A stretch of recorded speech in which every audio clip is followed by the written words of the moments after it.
topics at the conference today as people pour in from around the globe. Lines as far as you can see here at Music City Center. My new panel on the far left, Pierre Richard, Vice President of Research at Riot. To his right, Morgan Richard, Financial Planner of Origin Wealth. Did I get that right? Origin Wealth. And Frank Corva, Lead Business Reporter at Bitcoin Magazine. Of course, a big topic at this conference is Bitcoin versus the traditional financial system. Why don't lead with some headlines here. Launched in 2009, Bitcoin has appreciated. First recorded price, 7/10,000ths of a cent. You could argue the Bitcoin is up 9.2 billion% over that time against the dollar, and the U.S. dollar has collapsed against the U.S. dollar. Or sorry, the Bitcoin has surged against the dollar. Pierre, your thoughts on just this phenomenon that we've witnessed with Bitcoin?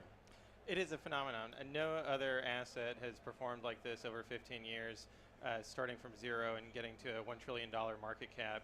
And I think that it's really based on the fundamentals of the system that attract new users, attract adoption. And it happens in waves, right, because people are social animals, and so they get pulled into the mania. But we have to keep in mind what is behind the system, which is that you've got open source software that is, for the first time in human history, creating finite scarcity, only 21 million Bitcoin. And then on top of that, you have a transactional system that's global, 24/7, censorship resistant, and digital, and cash. And you've never had electronic cash before. So you put those two together, and it really should be no surprise that Bitcoin has skyrocketed like this. And as long as those two stay in place, which I don't see any reason why that's going to change over the coming decades and centuries, then Bitcoin's going to continue on this trajectory. Morgan, you're a financial planner. People are coming to you asking about whether maybe they should invest in Bitcoin. What kind of questions do they bring now? Has that changed during your time as a financial planner?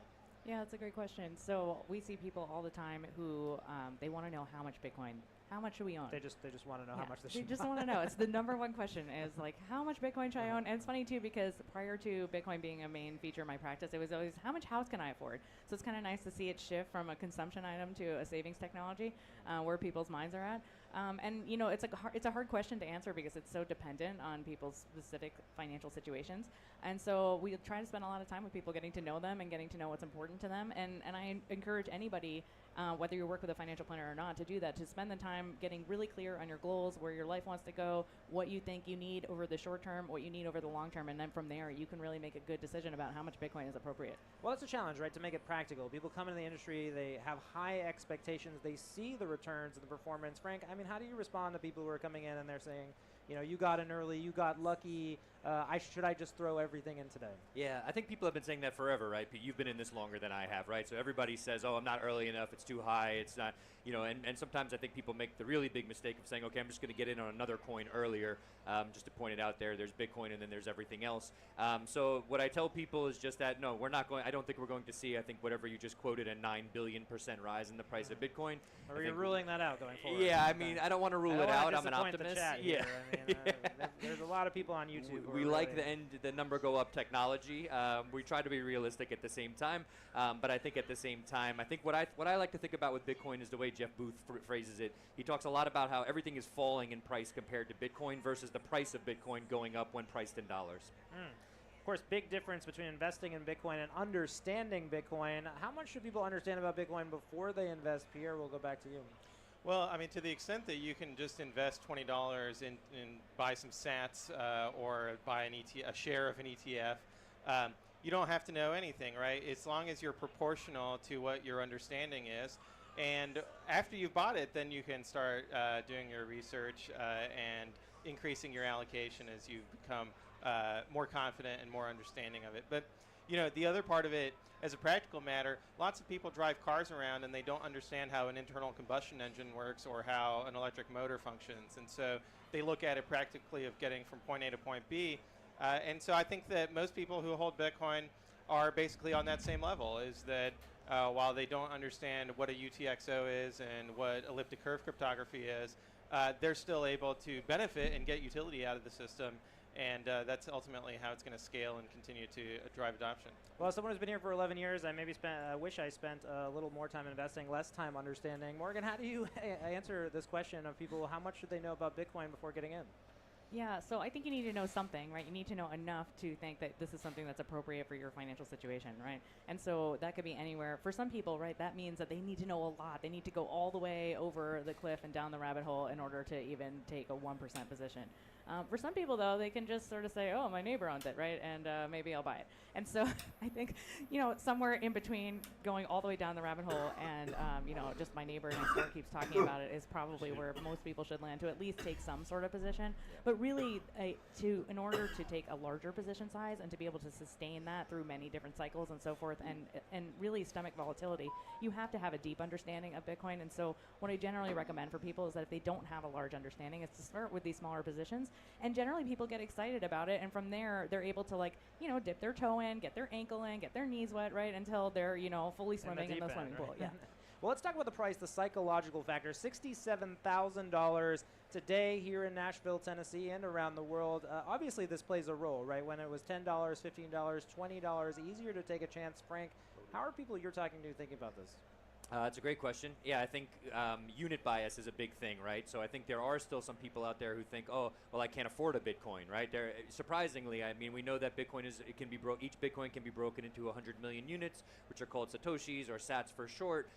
So what I tell people is often that please don't pay attention to that so much. I think it's getting a little bit more popular to talk about how much Bitcoin can a dollar buy you, which is about 1,500 Sats or so right now. I hope that sort of people have talked about Sats becoming more of the standard when we come to pricing this. I hope that is the case for people who are sort of a bit further out, Sat looking for at $1, this one pricing. sat for I don't $1. have anywhere near That's that the amount real of money to goal, spend on people. something like One this, sat so for I'm just gonna back $1. off from it. Well, of course, taking questions on X, YouTube, and Rumble. We'll be broadcasting live for the next few days. I want to talk about the family life and family and friends, how we approach Bitcoin as a topic. Morgan, given that you're a financial planner, have you had success in your life converting family members to Bitcoin, getting them to take it seriously?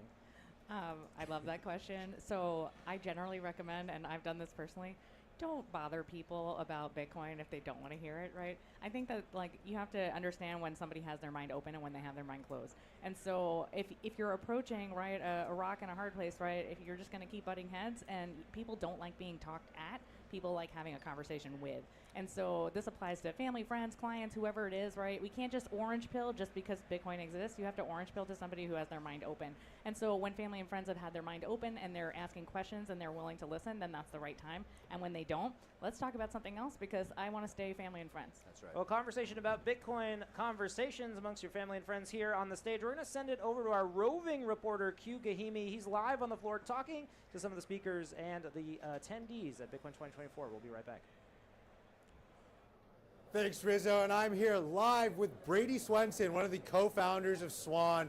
Brady, how's the conference been treating you thus far? Man, the vibes are high. Exciting times. The vibes for Bitcoin. are high. It's good to catch up with you last night. Seen a lot of Bitcoiners. You know, everybody always says it every time you go on Twitter. When Bitcoiners get together, it just feels good. Spend a lot of our time sort of disconnected online. Meetups, conferences like this, must do. Friends in real life. Actually, all of our friends online exist in real life. But we were talking a little bit before about how this has become one of the most politically charged Bitcoin conferences. Yeah. Give me your thoughts of what we're going to see later today and tomorrow. I mean, this is almost as charged as it gets, right? You've got RFK Jr. here. You've got Donald Trump, of course. Kamala Harris was, talking about the idea anyway. But this is happening at least a cycle earlier than I thought it was going to, bringing Bitcoin to the presidential level of politics and on that stage. And I think it's going to be amazing for Bitcoin, obviously, the exposure. I'm excited to hear what Donald Trump has to say. I hope he really kind of understands Bitcoin and the way he describes Bitcoin shows some kind of deeper understanding of it than he has shown already on the stage. So, Awesome. yeah. Well, guys, if you're not subscribed, smash that subscribe button. We'll be back in a little bit. Welcome back to the Mara News Desk at Bitcoin 2024, powered by Bitcoin Magazine. A conversation right now about Bitcoin conversations amongst family, friends, relatives. We've got a great panel here. Pierre Richard, Vice President of Research at Riot. Morgan Richard, Financial Planner. And Frank Corva, Lead Business Reporter at Bitcoin Magazine. Want to go to the chats here. Obviously, people pouring in comments from around the world. We've got Combat Veteran here, just in all caps, cram Bitcoin down their throats. I think that's what he's recommending for family and friends. So we were talking about How's that working Morgan. out for him? Well, I mean, he's all caps, so I mean, he must. He must know. He must have been Dell very fan here. successful, I think. But we're talking about the tactics that work as a financial planner. Morgan, maybe you can take us back into this conversation you were saying about your relatives and the conversations. Yeah, for sure. I think this also applies in couples. So what I often see is that, you know, it's the husband, right, who's gotten involved in Bitcoin, and maybe wife is a little bit more timid and not excited about it because she doesn't quite get it yet, and she's also heard a lot from her husband about it, but hasn't necessarily had a conversation with her husband about it. And so I think it's the same concept, right? Instead of cramming it down your wife's throat, maybe listen to her a little bit more, hear what she has to say about it. Because generally what I've heard is that when the wife is listened to, Megan. actually they can come to a mutual understanding and generally can come to the conclusion that they want to hold Bitcoin. But people don't like to do things just because somebody is telling them to, right? Just like my kids don't want to put on their shoes because I'm like, put on your shoes, we need to leave, right? You have to sort of flank and find an entrance, have a conversation, right? And that way you're not necessarily butting heads all the time. Well, Pierre, obviously you've had some success. Your wife here speaking at a Bitcoin conference. Maybe that's not an expectation people at home can have right away. No, How did that's you his start the wife. conversation? What Look tips at do you, you buddy. have? Yes, I was very blessed on our first date in person. I was just running my mouth about Bitcoin, doing everything I shouldn't be doing, and That was a first date conversation. that was the first date It was like conversation. the only conversation. So I talked about Bitcoin and I talked about Ted Cruz. Oh, yeah, Those yeah, yeah, were that's true. Okay, the yeah, two there were two topics. And despite that, we went on to have a really great relationship and kids. But I think what my blessing was that Morgan was already interested in Austrian economics, right? And so she already had this foundation of, hey, sound money is something that would solve a lot of problems in society. And so from that base, I think that combined with her interest in impressing me, right? She wanted to woo me by learning about Bitcoin. That's true. And wanted to fit in the Bitcoin meetups in New York City and not kind of just be Pierre's wife. The laws of economics, laws of attraction. Frank, your experience with this, family, friends, what are you telling them today? If your cousin comes up to you at a wedding and says, hey, Frank, what should I do about Bitcoin? What are you saying? I have to actually dial it back a little bit to about 4 years ago when I first taught my mom. So I got to give a shout out to my mom right now who might be watching. She got it right away. She actually was very into it. She thought the idea was really great. Not only that, she was like, hey, you seem to understand this pretty well. You should write about it. So I wouldn't be here at Bitcoin Magazine writing if I hadn't started a Substack 4 or 5 years ago. So I have to give a shout out to my mom there. With family and friends, I think your advice is perfect. I no longer try to teach anybody about this who has no interest in it. When someone does come up to me and ask, often the question is, what should I buy? So maybe they've heard about some hot new altcoin. Maybe they're trying to figure out whether it's dog with hat or Doge, the direction that they're going to go. I try to just steer them in the Bitcoin only direction and just explain to them the differences between Bitcoin and other assets. Quickly before we go back to the main stage and more interviews, I want to talk about the politicization of the Bitcoin conversation. Obviously, tomorrow, the big headliner, Donald J. Trump, will be here on Saturday at 2 p.m. Robert F. Kennedy Jr. speaking today. Politics, always a tricky subject. Add Bitcoin to the mix, I imagine even trickier.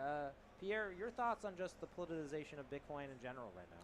So I think it's fantastic because I've spent a lot of time at the state capitol in Texas and at the Capitol in D.C. And it really, every one of these conversations is an opportunity to orange pill. And we have to keep in mind that with politicians, by definition, these are people who are very influential in their communities. Right? That's how they got elected. That's how they got the votes, is that they shake lots of hands and talk with lots of different people. And so if we're able to orange pill politicians, that trickles down to the rest of society. It's not like it just remains within this compartmentalized world of politics. So, and in today's age, everything's political, and Bitcoin is just a natural fit for that. Bitcoin and politics colliding here in Nashville, Tennessee, Washington, and Bitcoin. We'll be back with more of this conversation after a short break. We're over to the Nakamoto stage and a short word from our sponsors.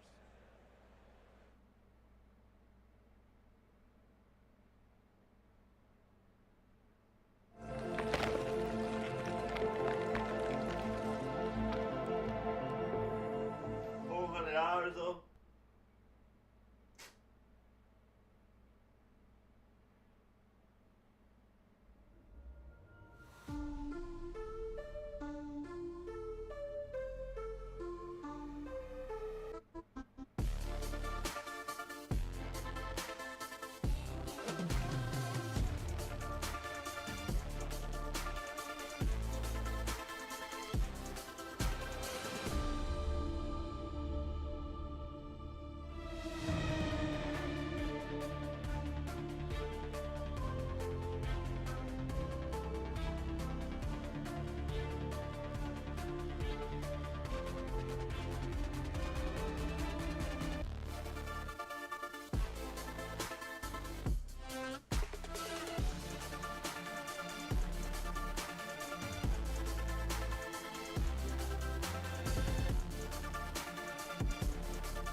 So what is money and how does it get value? Paper money has value because someone says so.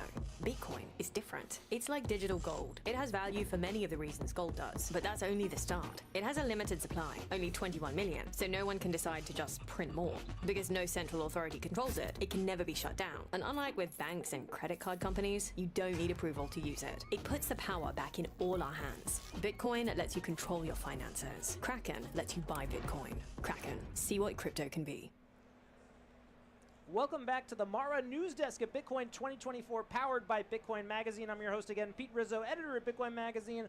All-star panel now, Pierre Richard, Vice President of Research at Riot, Morgan Richard, Financial Planet at Origin Wealth, and now joined by Amanda Fabiano, co-founder at Second Gate. And of course, the conversation right now is politics, Bitcoin, these worlds colliding. Amanda, it sounds like you had the privilege of being with former President Trump at the mining roundtable, part of his engagement with the industry. Would love to hear your thoughts. Yeah, it was a fantastic event. David Bailey did an incredible job organizing it on behalf of our industry. It was incredible to see how receptive he was to having conversations and being open to us. I think, for the last 4 years, we've faced a lot of adversary. We faced a lot of situations that we didn't necessarily need to face if people just looked at this with open eyes. So it's nice and refreshing to have politicians look at us and say, well, you're not criminals and ruining the environment, right? Like maybe you're doing something that isn't bad for the world. Maybe let's talk about that tone from the current administration and what we've seen there. So, Pierre, what kind of roadblocks are being put in front of the industry currently?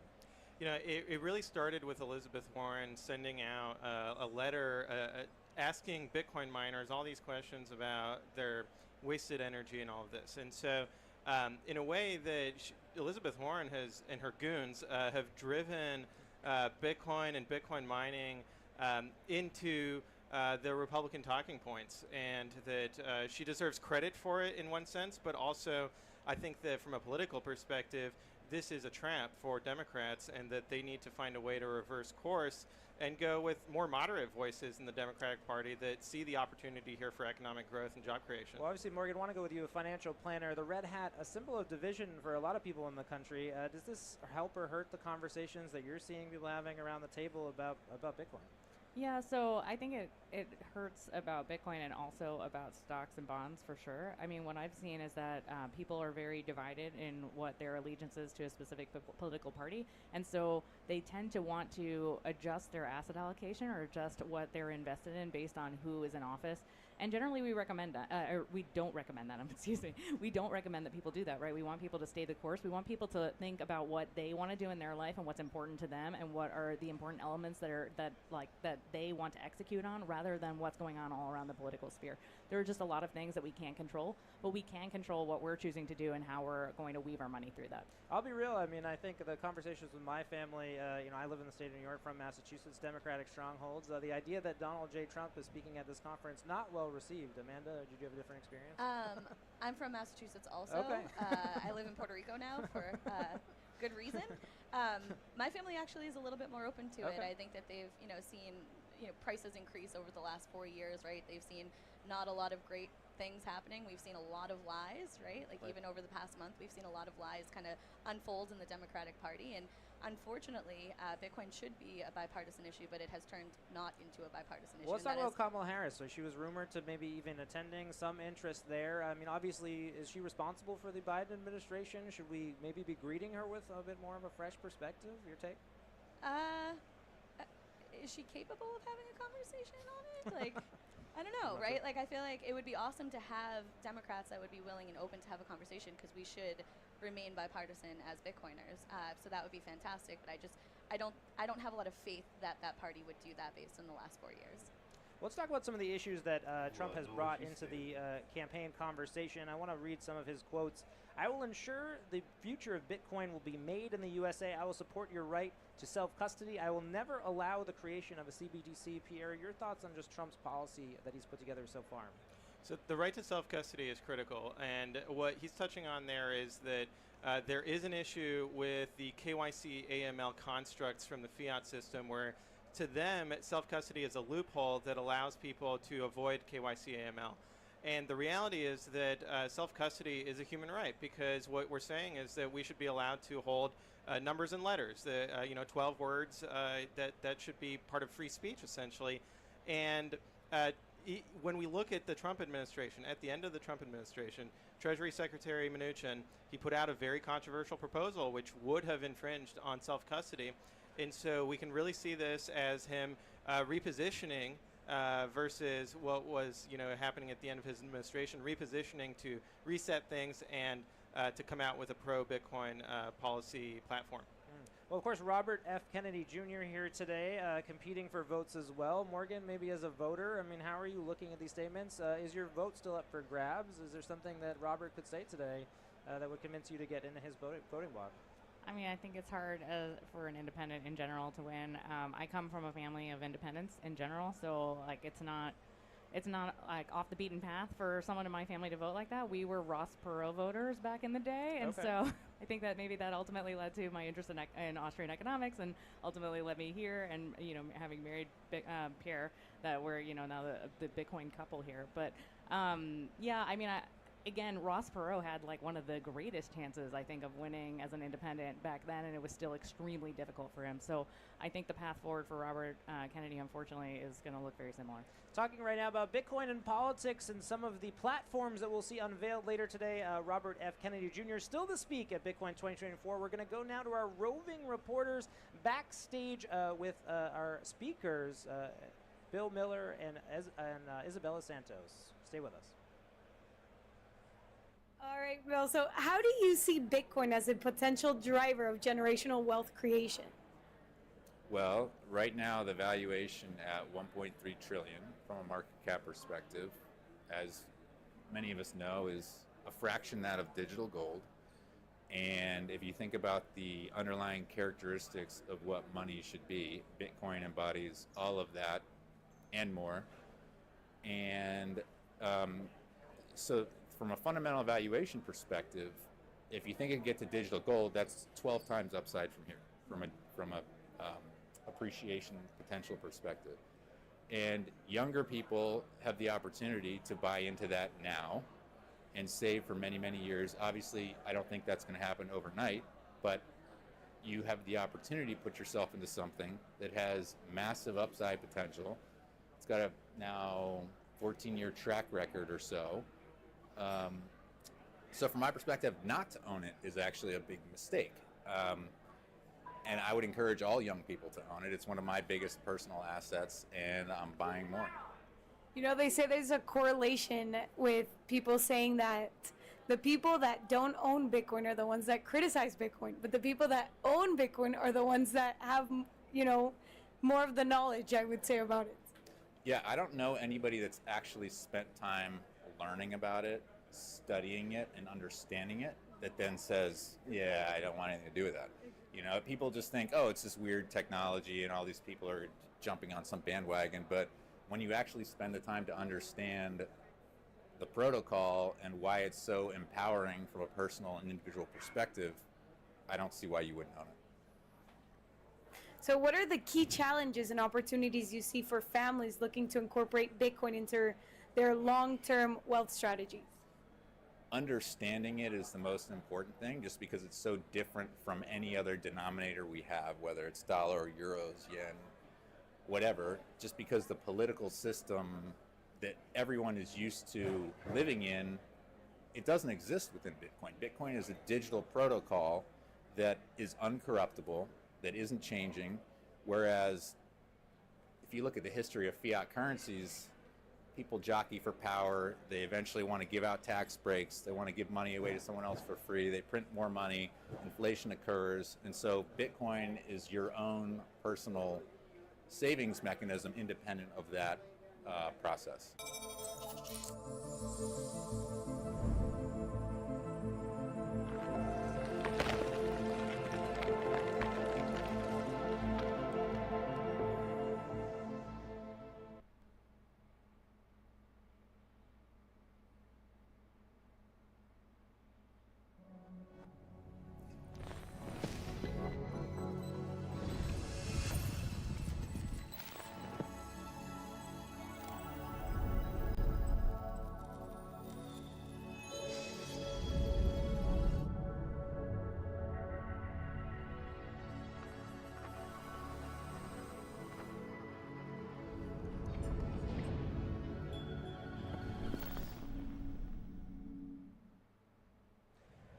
back to the Mara News Desk at Bitcoin 2024, powered by Bitcoin Magazine, of course, streaming live on X, YouTube, and Rumble. Joined again by a panel of special guests: Pierre Richard, Vice President of Research at Riot; Morgan Richard, Financial Planet at Origin Wealth; and Amando Fabiano, co-founder at Second Gate. Topic now was politics and Bitcoin, the convergence, but with a focus now on maybe turning to mining and its strategic role. So the question, I think, to the floor: why should America support Bitcoin mining? Why is it a strategic priority for the nation? You want me to start? You want to Go start? ahead, Amanda. So mining there is no Bitcoin without Bitcoin mining, right? So as Bitcoiners, we should care a lot about mining. Mining industry has grown significantly over the past, 4 or 5 years in America. 33% of the network accounts is public miners, which most of them are based in the U.S. There's hundreds of megawatts of energy infrastructure being built because of Bitcoin miners. There's hundreds of jobs that are being created in very rural areas because of Bitcoin mining. So when you think about what Bitcoin mining does for America, it creates jobs, it creates energy stability, and it backs the Bitcoin network, which is the best immutable money in the world. So I personally feel strongly that we should care a lot about the Bitcoin mining ecosystem. And of course, mining already a little bit geopolitical. The China ban sending Bitcoin miners over to America. Now here, maybe temporarily, unless there's a regime change. Your stance on that, Pierre? So it's from a national security perspective, it is critical to have as much Bitcoin mining happening here in the United States, because we know that there are foreign adversaries like Iran, like North Korea, and frankly like China, that while China's banned Bitcoin mining several years ago, now they're actually letting it back in. And so there's a realization that this is a strategic asset, and the more mining there is in the U.S., the less there is abroad. It's a fixed pie of revenue that's going to get split up. And then as a practical matter, when we look at the needs for energy in the United States, we need more power generation. We need more electricity here for a number of different reasons. You've got electrification of things like stoves, right, or cars. But you also have a lot of infrastructure that is aging and needs to be refreshed and needs to be paid for, and Bitcoin mining is a great way to get that in place. And of course, a topic we are expecting to hear about tomorrow from Donald J. Trump when he takes the stage at Bitcoin 2024, sending it now to the Nakamoto stage for a special announcement.